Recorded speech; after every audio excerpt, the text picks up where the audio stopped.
The boardroom clock hit midnight with a metallic click that echoed off the glass walls.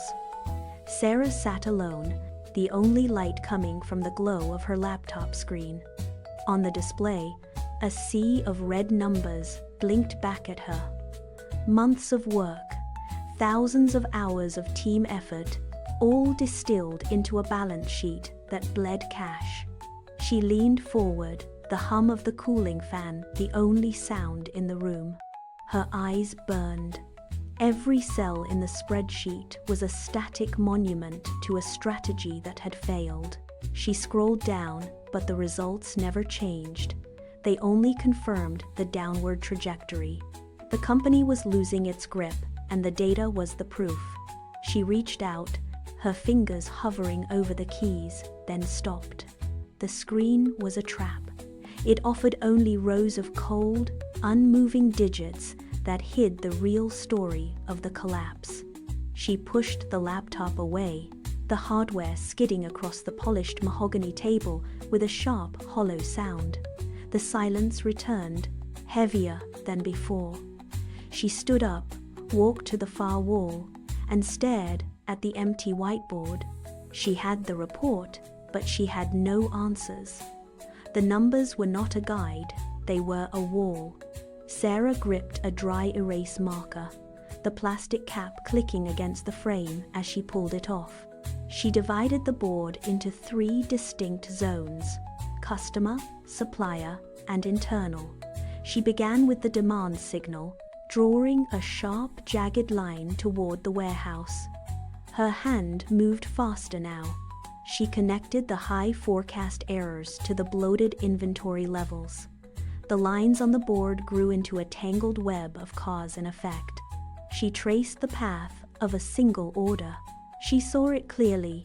The company was hoarding stock to protect a perfect order rate, a move that strangled their liquidity. Every box sat in the warehouse, effectively burning cash while the service levels dropped. She pushed the marker hard against the board, leaving a thick, black trail that linked the inventory bloat to the missing revenue. The pattern was undeniable. She paused, the tip of the marker hovering over the center of the mess. She pressed the red tip against the surface and drew a jagged circle around a single phrase. Lack of a unified S and OP process. The chaos on the board finally stopped moving. The mystery was gone, replaced by a single, glaring point of failure. She dropped the marker into the tray, the clatter sharp in the quiet room. The morning sun cut through the boardroom blinds, hitting the whiteboard where Sarah had left her work. She stood by the table, her hands flat on the wood as the executives filed in. They took their seats, expecting the usual spreadsheet projection. Sarah did not turn on the projector. Instead, she stood aside and pointed to the board. She did not talk about metrics. She talked about the chain reaction that had been killing the company from within.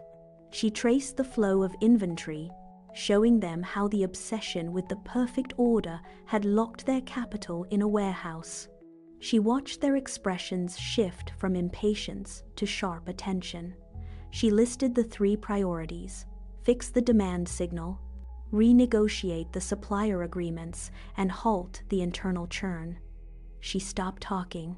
The room went dead silent. The executives looked at the board, then at each other, then back at the red circles. The uncertainty that had plagued them for months vanished. They were no longer looking at a report of failure. They were looking at a map for survival. One executive leaned forward, his chair legs scraping against the floor, and reached for a pen. The guessing was over. The strategy had finally been laid bare. Sarah pulled a stack of printed sheets from her bag and laid them on the boardroom table. These were the action items. Each member of the team reached out, their fingers catching the edges of the paper. There was no more shuffling of laptops or searching for secondary data. The confusion that had occupied the room for months evaporated. One by one, the executives stood and walked to the whiteboard, tracing the lines Sarah had drawn. They were no longer arguing about the numbers. They were discussing the implementation of the new S&OP process. Sarah watched as the department heads began to coordinate. Their voices overlapping as they mapped out the immediate steps for supply chain adjustments. The spreadsheet that had once been a source of dread now sat closed. A forgotten object on the corner of the table. It was no longer a burden, but a reference point for the work ahead. The air in the room felt different. The tension of the previous night had been replaced by a singular, sharp focus.